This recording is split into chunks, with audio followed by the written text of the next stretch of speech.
ราคาต้องกำหนดให้รู้จักว่าเบิ่งคนเขามีราคาหลายปานไหน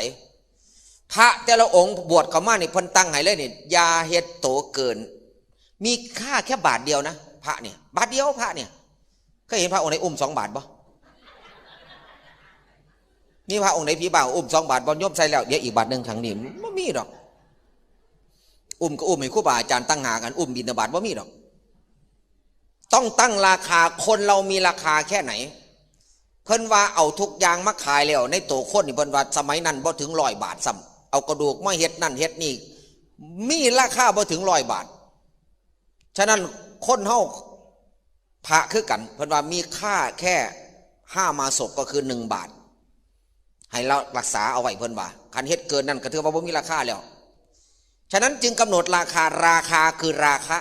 มันตัวเดียวกันอยากมีอยากเป็นอยากได้นั่งอยู่นี่พอได้บ่อยากเป็นเศรษฐีเนี่ย